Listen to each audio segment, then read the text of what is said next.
सौरभ, तुम मेरी बात क्यों नहीं समझ रहे हो? तुम्हारे घर वाले हमारी शादी नहीं होने देंगे। मुस्कान, मैं तुमसे बहुत प्यार करता हूँ और चाहे कुछ भी हो जाए मैं तुमसे ही शादी करूंगा। सौरभ, प्यार तो मैं भी तुमसे बहुत करती हूँ, लेकिन हमारे घर वाले नहीं मान रहे हैं। अब हम क्या करें? मुस्कान, मैं अपने घर वाले को मनाऊंगा। लेकिन वह नहीं माने तो क्या तुम मुझसे शादी नहीं करोगे? सौरभ के चेहरे पर चिंता का विषय छा जाता है और सौरभ थोड़ी देर सोचता है। मुस्कान, तुम मेरे से प्यार करती हो ना? तो चलो हम दोनों शादी कर लेते हैं और आज से अपना नया जीवन शुरू करते हैं। मुस्कान थोड़ी देर सोचती है। हाँ सौरभ, हम दोनों शादी कर लेते हैं और आज से नया जीवन शुरू करते हैं। इतना सुनते ही सौरभ के चेहरे पर खुशी साफ दिखाई देती है और दोनों खुशी खुशी शादी कर लेते हैं और अपना नया जीवन शुरू करते हैं।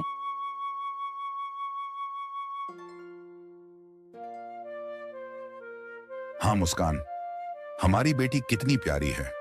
आज मैं बहुत खुश हूँ। सौरभ इतना कहता है कि उसके चेहरे पर अचानक से खुशी के साथ साथ एक मायूसी छा जाती है और उसकी पत्नी मुस्कान उससे पूछता है। सौरभ, क्या हुआ? तुम क्या सोच रहे हो? मुस्कान, मैं यह सोच रहा हूँ कि काश आज हमारे घर वाले हमारे साथ होते तो हमारी यह खुशी कितनी बढ़ जाती है। मुस्कान और सौरभ बात कर रहे होते हैं कि इतने में सौरभ को एक कॉल आता है।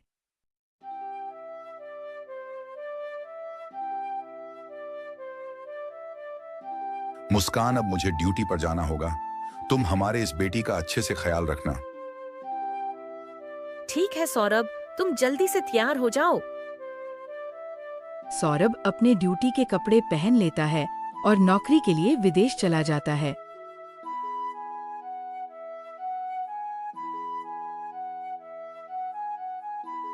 सौरभ को विदेश आए ने 2 साल हो जाते हैं।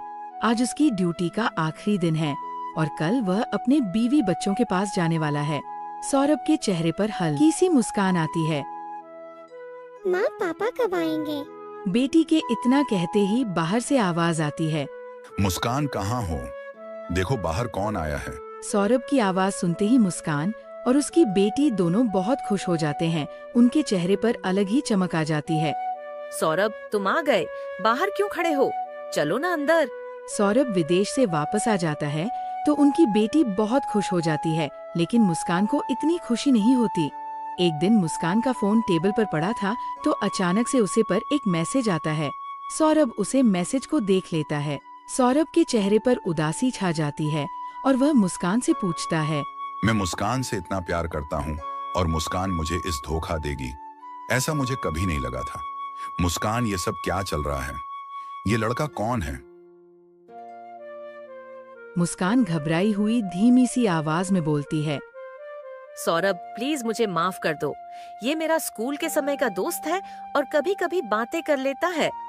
सौरभ को बहुत गुस्सा आता है, लेकिन उसे अपनी बेटी का भविष्य की चिंता होती है। वो सोचता है कि हमारा परिवार बिखर जाएगा, इसलिए वह मुस्कान को माफ कर देता है। ठीक है, इस बार मैं तुम्हें माफ करता हूँ और अब मैं ड्यूटी पर जाऊंगा तो 2 साल तक नहीं बल्कि 6 महीने में वापस आता रहूंगा। सौरभ को अपनी बेटी की भविष्य की चिंता हो रही थी, इसलिए उसने मुस्कान को माफ कर दिया और वह नौकरी के लिए विदेश चला गया।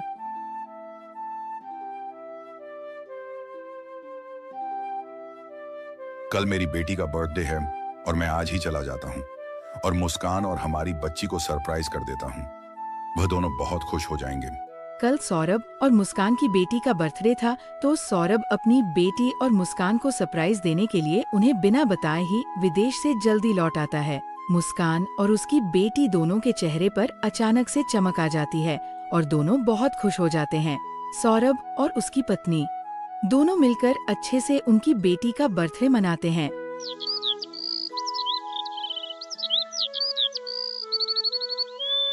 साहिल, तुम कहाँ हो? मुझे बहुत बेचैनी हो रही है।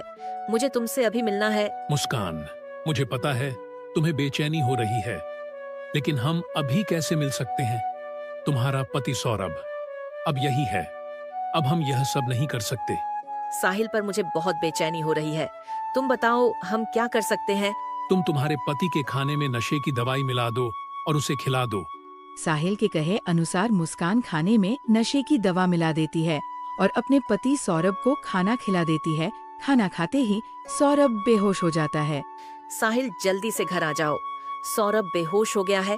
साहिल मुस्कान के घर आ जाता है और दोनों मिलकर सौरभ को चाकू से उसके सीने में वार कर देते हैं और उसे मार देते हैं।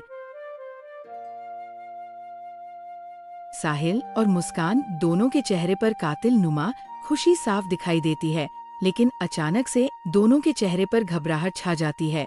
मुस्कान, हमने सौरभ को मार तो दिया है, लेकिन हम अब इसको कहाँ छुपाए? नहीं तो पुलिस हमें पकड़ लेगी। तुम जल्दी से जाकर एक टैंक और 4-5 सीमेंट की बोरी लेकर आ जाओ। साहिल बाजार से टैंक और 4-5 सीमेंट की बोरी लेकर आ जाता है। दोनों मिलकर सौरभ के 15 टुकड़े कर देते हैं और उसे टैंक में डाल देते हैं और ऊपर से सीमेंट डाल देते हैं ताकि बॉडी की बदबू बाहर ना आए, और फिर दोनों घूमने चले जाते हैं। साहिल, हम दोनों पति पत्नी बनाकर यहाँ आ तो गए हैं, लेकिन हमें वापस जाकर सौरभ की बूटी को वहाँ से ठिकाना लगाना पड़ेगा। वह सब तो हम कर लेंगे। तुम अभी यहाँ देखो, कितना सुंदर नजारा है। अब तो तुम्हें बेचैनी नहीं हो रही है ना?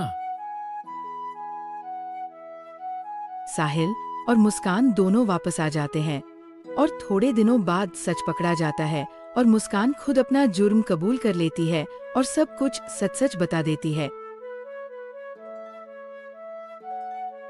दोनों चलो, अब जेल में जेल की थोड़ी हवा खाओगे तो सारी बेचैनी दूर हो जाएगी। पुलिस वहां पर आकर मुस्कान और साहिल को जेल में ले जाकर बंद कर देते हैं। पुलिस टैंक के अंदर से सौरभ की बॉडी के टुकड़े निकाल लेते हैं। मुस्कान ने अपने आशिक की बातों में आकर अपने पति को मार डाला और उसने अपनी छोटी सी बेटी की भविष्य के बारे में भी नहीं सोचा और नशे की आदी हो गई और इतना बड़ा जुर्म कर बैठी। भगवान सौरभ की आत्मा को शांति दे। दोस्तों, इस वीडियो को ज्यादा से ज्यादा शेयर करो और ऐसे ही 2D कार्टून देखने के लिए इस चैनल को सब्सक्राइब करो।